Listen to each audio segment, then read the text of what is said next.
Russia's massive buildup of troops and firepower on Ukraine's doorstep and the possible timing of any invasion. ABC's Terry Moran is in Kiev with the latest. Good morning to you, Terry. Good morning, Eva. This morning, as Russia continues to pour land, sea, and air forces into this region, new satellite imagery analyzed by independent researchers seems to show some Russian forces are on the move, taking forward positions closer to the Ukrainian border. All this as thousands of U.S. troops are arriving in Eastern Europe today to bolster NATO.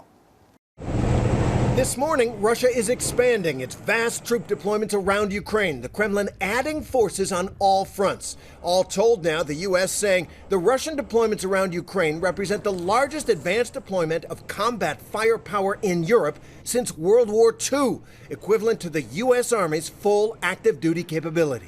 ABC News has learned that the U.S. now estimates that Russia has 70% of the forces in place that would be needed to invade Ukraine, from special operations troops to tanks and artillery to air and naval forces. But intelligence agencies in the U.S. and NATO allies continue to assess that Vladimir Putin has not made a final decision on war. These new satellite images show Moscow's military buildup in neighboring Belarus, including ground attack aircraft, artillery, and more.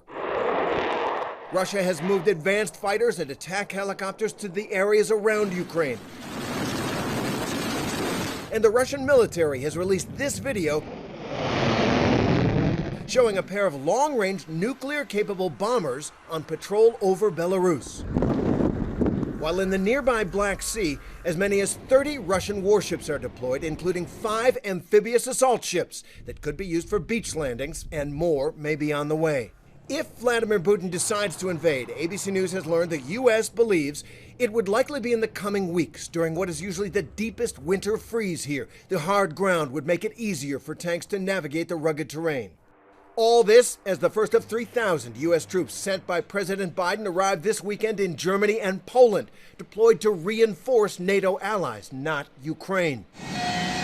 Meanwhile, in Ukraine's capital city of Kyiv, more military aid arrived Saturday, part of a $200 million package from the United States. While in the outskirts of the city, some civilians on weekends are receiving weapons and medical training in case Russia invades.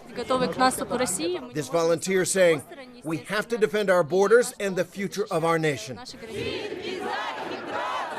And a show of defiance in Kharkiv, Ukraine's second largest city, 25 miles from the Russian border.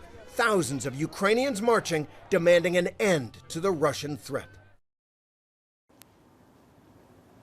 The Ukrainian government continues to say that as they analyze the situation, they don't see that Russia is ready to invade. They're trying to tamp down the tension. But that protest in Kharkiv, Ukraine's second largest city, shows a rising spirit of concern and even militancy here. They don't want war, but if there is one, it looks like they'll be ready to fight it. Whit? Terry Moran in Ukraine's capital for us. Thank you. Let's bring in ABC's chief global affairs correspondent, Martha Raddatz, who'll be hosting This Week later on this morning. Martha, good morning to you. It's always great to have you. So let's start right there with the tension in Ukraine and that new intelligence that Vladimir Putin perhaps hasn't made a decision yet about whether to invade. What impact could this have on the U.S. response and calculation? Well, I think, Whit, at this point, they really don't know whether he has made a decision. And even if he had made one, he could change his mind. But look what you saw. Look what you saw what's happening in Ukraine and what Terry was telling us about. This doesn't look like any de-escalation on either side. You've got the U.S.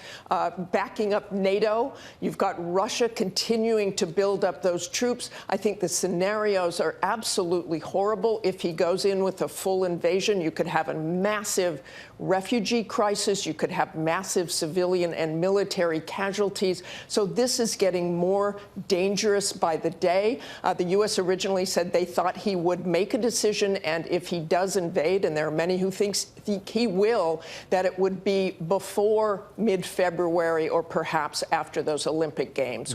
Global implications at stake here. But I do want to switch gears and talk about a different story. The GOP divide over the Capitol riot. Mike Pence this week distancing himself from former President Donald Trump with that speech.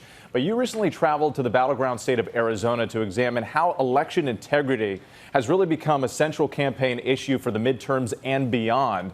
What did you learn with your time there? Well, being on the ground there and seeing the candidates they're putting on the ballot, many of those candidates do not believe Joe Biden was elected president. They are still going for the big lie. They are still supporting Donald Trump, and there are many of them on the ballots this year. So we wanted to talk about that and look at election integrity there. It's a fascinating story, Whit. We'll look forward to that. Martha Raddatz, always a pleasure. Thank you so much. We truly appreciate it. And just a reminder, Martha has a big show coming up on this week. She will speak with White House National Security Advisor Jake Sullivan, plus an exclusive with Representative Michael McCaul about the tensions with Russia.